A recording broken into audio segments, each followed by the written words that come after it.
This is a sad moment for me. As someone who cares deeply about the violence in Chicago, I felt a glimmer of hope last year when I interviewed a young man by the name of Little Greg. Gregory A. Jennings was a young man whom I offered a proposal to that if I helped him get a job, he would get out of the life of crime, violence, drugs, and gangbanging. He accepted. If somebody were to give you a job, would you get out of the life? Yeah, I would.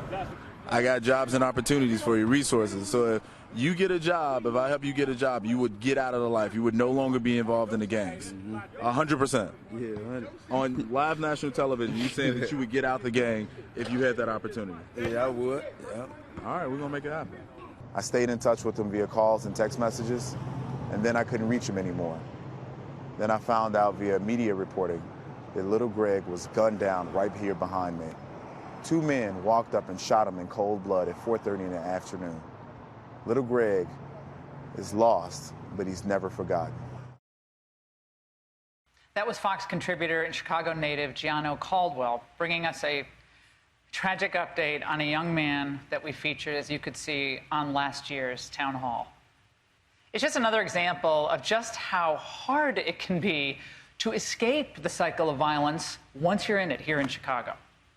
Without strong male leadership, it's so critical in their lives. Young men in the inner city are increasingly susceptible to being pulled into the gang life. One man here with us tonight has made it his mission to help young people create a better future for themselves. Here now with me is Dr. Devin Horton, former principal of Phillips Academy High School. And joining him are 2 success stories. Brandon Lane, a Phillips Academy graduate who has gang members in his family, and Cedric Willingham, former mentee of Dr. Horton and a victim himself of gun violence. Dr. Horton, you saw that young man from our package last year almost pleading for an opportunity to leave the gang life, and 1 year later, he's dead. How did we solve this? It's a multiple layer support approach that we have to in order to reach these young men. And I'm going to speak really from the education lens.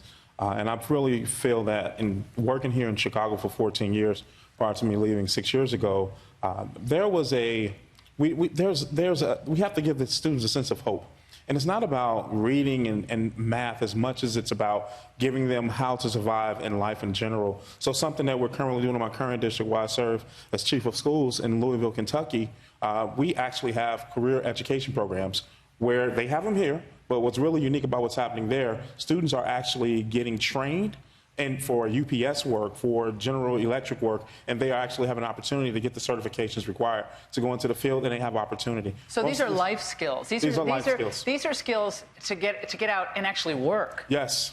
Work, get a job yes. where you can make. I mean, a friend of mine's a FedEx driver, makes a lot of money. He's been there for like 10 years, big money. But he, be there on time, show up, tuck your shirt in, look at someone. I mean, these are basic seem skills. Common sense, but not to everyone. I mean, we all have to learn them. Yes, and I think from the education side, we understand, we touch these students every day.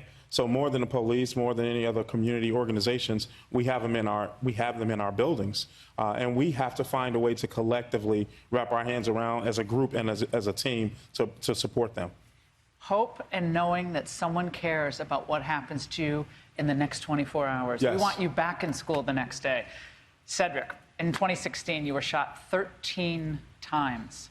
Outside of a hospital. It was a random attack. You say this moment completely changed your outlook in life. Obviously, you're in a wheelchair as a result of this. What is your message to young kids toying with the idea of joining a gang? It ain't fun. It ain't as fun as it's cracked up to be, or you think it is. It don't get you far. You either gonna get something gonna happen to you, or you gonna be locked up. That's about it. Tell them just try to keep their head up, keep their trust in themselves. Don't trust nobody else. Don't believe what other people say. Believe what you see and what you know. That's what I tell them. Brandon, members of your family have themselves gotten completely sucked into the gang life. You avoided it. There is a cycle in families. There's a cycle of a lot of things. Alcoholism touches all families. Drug abuse, which is also part of this problem, which we're going to get into. You managed pull yourself out of that. You had a mentor. Cedric, you also ended up having a mentor. And Dr. Horton, How did you do it, though? So just like you said, I have a mentor, Dr. Horton, and I also have other mentors, John Byrne, Corey Lee. Just those guys really believing in me. How you said, giving guys hope. He was a principal, but he also was a father figure, a brother, a friend. He actually contacted me every day while I graduated, 2 years ago with my bachelor's degree. I'm pursuing my master's degree now. He still contacts me to this day. So basically, you know, not just talking, taking action, actually, you know, helping these kids and not just tell them, oh, I believe in you. Show them that you believe in them and give them something to believe in themselves about. How important are male role models, Dr. Horton, especially in situations where young men are in fatherless homes? Moms trying to do their very best. I'm a single mother, but I have resources. A lot of moms don't. How hard is a fatherless situation for any person from any background? So what I would say this, I'm actually was raised by a single mother in Robert Taylor Housing Projects in the Hole, and that's what it was called. But I would say oftentimes our young men are over-mothered and under-fathered. And so because of our work, it's so important to drive.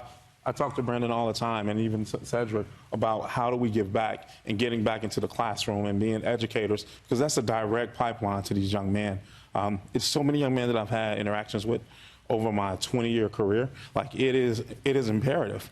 There's certain things that moms will call me and say, Mr. Horton, Devon, can you talk to Brandon about X, Y, Z, or whatever it may be? And I'm able to have certain conversations that mothers, they try, and they do a great job, but it's tough. I have that problem with my two boys. And I have resources. I'm eternally blessed. But I have to bring in male role models, father figures, godfathers. Cedric, how important? It's very important, because you gotta have the right man to know what type of man that you could be. If you don't got that role model, then that's just gonna be one of those things that either you just get lost in trying to find out yourself, which is real hard without a father, or I don't know I don't know which other way you could become a man without actually seeing it. Becoming a man, what it means to become a man from today. A real man, though. A real man. Thank you.